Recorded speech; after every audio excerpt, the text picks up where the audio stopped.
여러분, 젠가라는 보드게임이 있습니다. 쉬운 4개의 동일한 크기의 직육면체의 나무 조각들을 쌓아 만든 탑에서 무너지지 않도록 주의하면서 한 손으로 한 조각을 빼내 맨 위에 다시 쌓아 올리는 동작을 반복하는 그런 게임입니다. 젠가 게임을 하다 보면 밑에서 이 한 조각을 빼내면 이 탑이 와르르 무너질 것 같은 그 위기감이 들 때가 있습니다. 그렇다고 다른 어느 한 곳에서 다른 조각을 빼내기도 어려울 때가 있습니다. 그러나 그 한 조각은 절대 건드리면 안 되는 조각입니다. 그러면 모든 탑은 무너지고 그 게임에서 패배하게 됩니다. 지금 민주당이 통과시키려고 하는 이 법은 민주당이 손을 대려고 하는 사법부의 독립은 젠가 게임에서 절대 손대면 안 되는 그 한 조각의 나무 조각입니다. 이 법이 통과된다면, 이 사법부의 독립을 손댄다면 대한민국은 무너져 내릴 것입니다.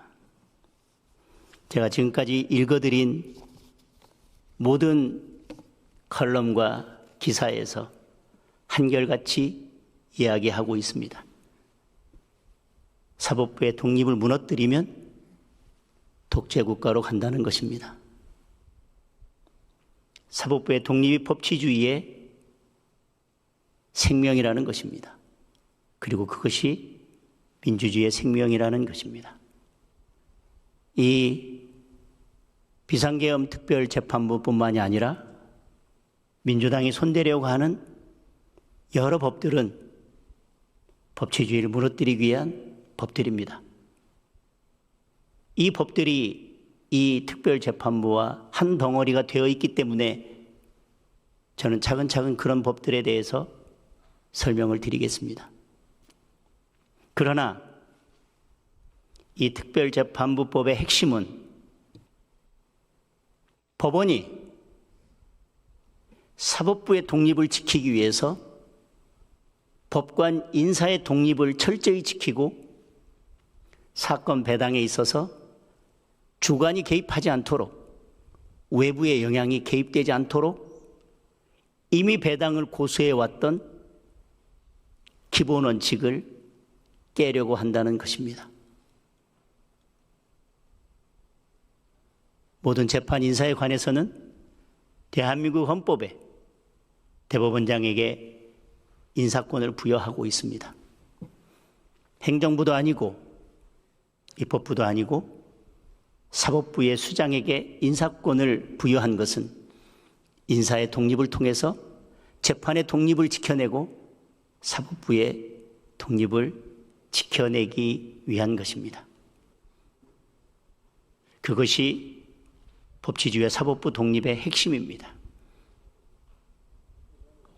더불어민주당은 지금 그 뇌관을 건드리려고 하는 것입니다.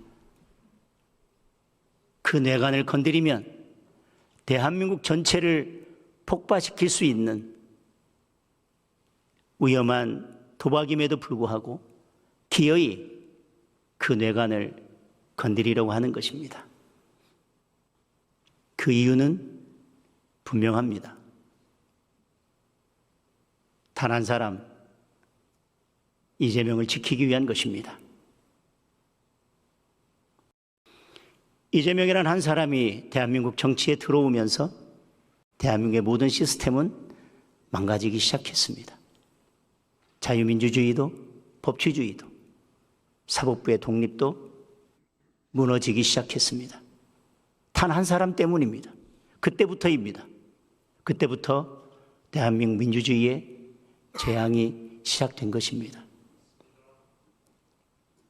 재판에서 공정한 재판을 하기 위해서 법관들이 지켜온 사법부의 독립이 무엇인지를 말씀드리기 위해서 제가 지금까지 사법부에 있었던 6차례의 사법파동에 대한 대략적인 설명을 드리려고 합니다.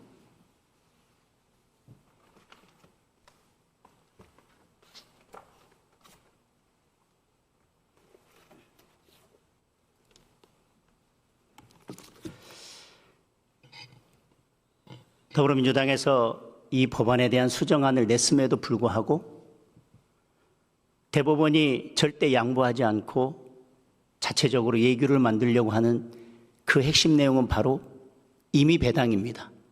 다시 말씀드리면 특정 사건에 대해 누구도 자기 입맛대로 판사를 선택하지 못하도록 하는 것입니다. 그것이 재판 독립, 사법부 독립의 핵심이기 때문입니다.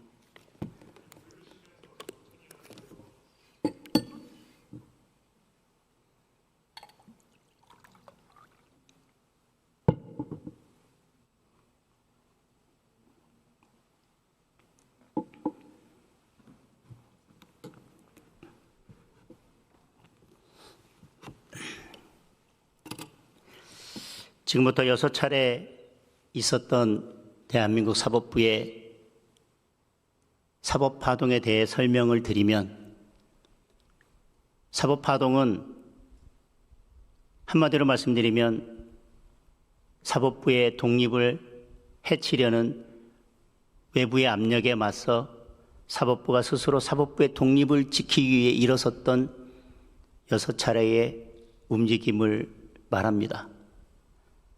6차례 사법파동에 대한 설명을 드리면, 지금 이 법이 얼마나 무도하고 사법부의 독립을 심각하게 훼손하는 것이고 결국은 법치주의를 무너뜨리려고 하는 것인지를 여러분들 금방 알게 될 것입니다.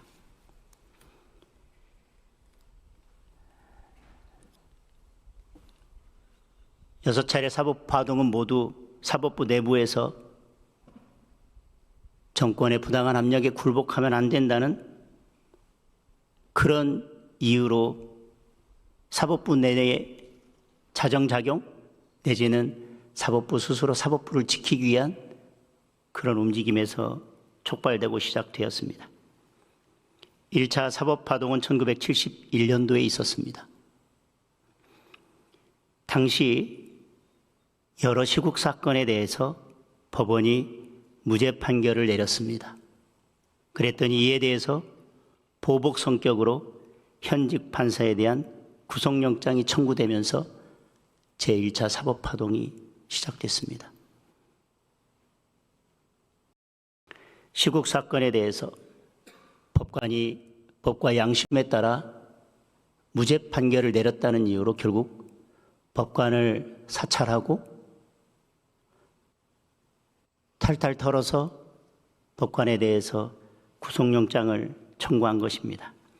그래서 1971년 8월 28일 새벽 서울지검 공안부 검사는 서울형사지법의 이범렬 부장판사, 최공웅 판사, 이남영 서기 등 3명에 대해서 뇌물수수 혐의로 구속영장을 청구합니다. 방공법 위반 항우서심 사건의 증인신문을 위해 출장을 간 제주도에서 변호사로부터 항공료 숙박비 술값 등의 명목으로 9만 7천 원 상당의 금품을 받았다는 것이 청구 이유였습니다. 서울형사지방법원은 법관회의를 열어서 사안을 논의한 후에 전체 42명의 판사 중 37명이 항의의 뜻으로 사표를 제출했습니다. 그리고 전국 415명의 판사 중에 153명이 사표를 제출하고 사법권 수호 건의문도 발표했습니다.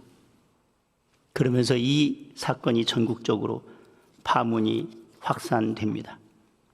결국 법무부 장관이 수사 중단을 지시하고 법관들의 사직 철회로 수습이 됐습니다.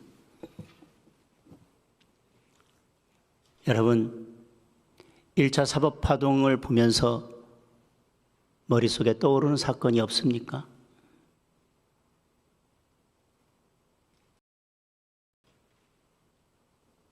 저는 지기현 판사가 떠오릅니다. 대통령에 대한 구속을 취소했다는 이유로 이보다 더 심한 인격살인과 좌표찍기에 시달렸습니다. 그리고 아마 지금도 수사가 진행되고 있을 것입니다.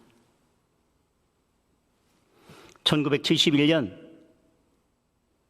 대한민국 법관들의 양심이 살아있을 시퍼런 독재 지하에서도 법관들의 양심이 살아있던 1971년도로 돌아간다면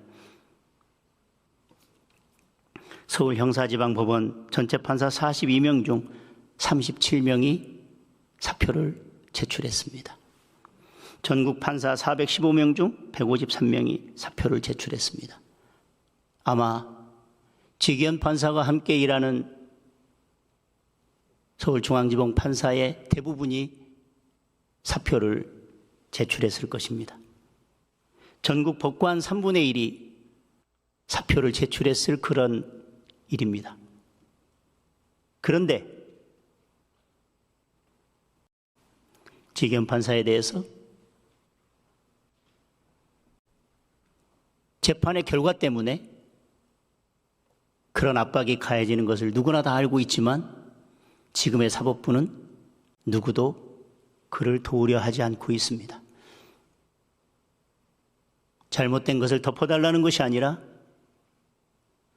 사법부의 독립을 지켜달라는 것입니다. 더불어민주당은 더 나아갔습니다. 이재명 대통령을 수사하고 기소한 검사를 법 왜곡죄로 처벌하겠다고까지 합니다.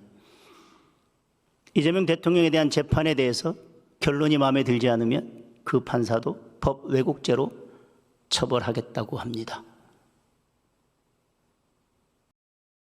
입법에 의해서 검사와 판사를 겁박하고 아무것도 하지 못하게 손발을 묶겠다고 합니다. 그러나 법원이 조용하고 판사가 조용하고 검찰이 조용하고 검사들이 조용합니다. 국민도 조용합니다. 이미 우리는 이 정권의 겁박에 반복된 폭압에 익숙해져 가고 있는 것입니다. 그런데 이제